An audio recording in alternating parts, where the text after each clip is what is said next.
Pernahkah kamu merasa buntu saat menghadapi masalah yang rumit? Entah itu tugas sekolah yang menumpuk, proyek kerja yang kompleks, atau bahkan sekadar menyusun jadwal liburan. Nah, bagaimana jika ada cara berpikir yang bisa membantu kita memecahkan masalah apapun dengan lebih mudah dan efektif? Jawabannya ada di konsep computational thinking. Sering salah paham. Banyak yang kira computational thinking itu cuma buat programmer atau ilmuwan komputer. Padahal ini adalah sebuah mindset atau cara berpikir yang bisa kita terapkan di kehidupan sehari-hari. Gampangnya, ini adalah seni memecahkan masalah seperti cara komputer memecahkan masalah.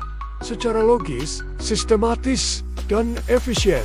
Jadi, ini bukan tentang belajar coding, tapi tentang belajar bagaimana berpikir seperti seorang ilmuwan komputer, bahkan tanpa menyentuh komputer sama sekali. Di era digital yang serba cepat ini, masalah yang kita hadapi semakin kompleks. Disinilah computational thinking berperan penting. Computational thinking membekali kita dengan kerangka kerja yang solid untuk menganalisis masalah secara objektif. Kita belajar melihat masalah dari berbagai sudut pandang, memecahnya menjadi bagian-bagian kecil yang lebih mudah diatur, dan menemukan solusi yang paling efektif. Ini seperti punya peta jalan yang jelas saat tersesat. Begitu kita terbiasa dengan pola berpikir ini, kemampuan problem solving kita akan meningkat secara intuitif. Kita jadi lebih cepat melihat koneksi antar informasi, mengidentifikasi pola tersembunyi, dan secara otomatis mencari cara paling efisien untuk mencapai tujuan. Ibaratnya, kita jadi punya indera keenam untuk memecahkan masalah. Computational thinking punya 4 pilar utama yang saling melengkapi. Pertama, dekomposisi. Ini adalah kemampuan memecah masalah besar dan kompleks menjadi bagian-bagian yang lebih kecil, sederhana, dan mudah diatur. Bayangkan kamu mau masak nasi goreng. Kamu nggak langsung masak nasi goreng, tapi kamu pecah jadi siapkan bahan, potong sayuran, goreng bumbu, masak nasi, campur semua. Jauh lebih mudah kan? Dalam proyek besar, kita memecahnya menjadi tahap-tahap kecil atau tugas-tugas individu. Ini membantu kita fokus pada satu hal, pada satu waktu. Kedua pengenalan pola ini adalah kemampuan mengidentifikasi kesamaan, tren, atau pola dalam masalah.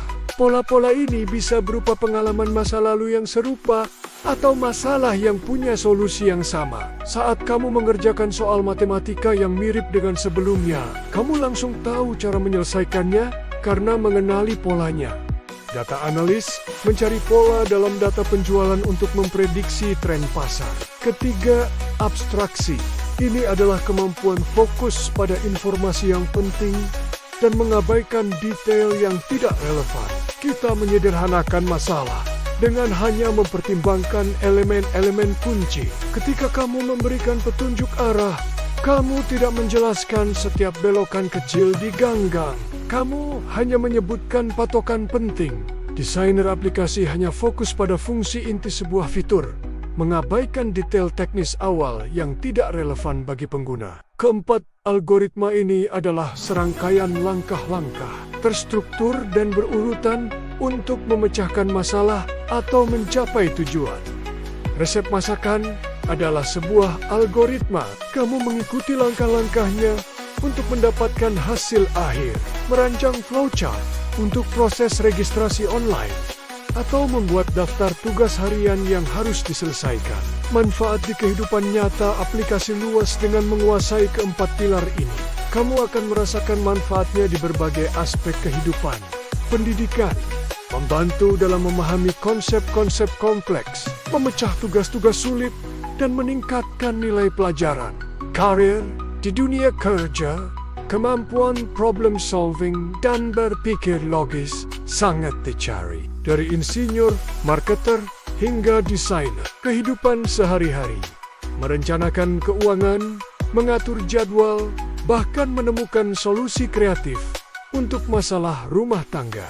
Bagaimana memulainya? Praktik mudah jadi. Bagaimana kita bisa melatih computational thinking? Latih problem solving mulai dari masalah kecil di kehidupanmu. Bagaimana cara terbaik mengatur rak buku yang berantakan? Bermain puzzle and game strategy. Permainan seperti Chatter, Rubik's Cube, atau bahkan video game strategi melatih kemampuan ini. Belajar dasar pemrograman. Jika tertarik, coding adalah cara terbaik untuk mempraktikkan algoritma dan abstraksi. Observasi dan analisis. Perhatikan bagaimana orang lain memecahkan masalah. Computational thinking bukan hanya skill untuk masa depan, tapi juga skill yang kita butuhkan sekarang. Dengan memahami dan melatih cara berpikir ini, kamu akan jadi pribadi yang lebih cerdas, efisien, dan siap menghadapi tantangan apapun. Jangan lupa like video ini. Jika kamu merasa terbang, komen di bawah masalah apa yang ingin kamu pecahkan menggunakan computational thinking. Dan subscribe channel ini untuk video edukasi menarik lainnya. Sampai jumpa di video berikutnya.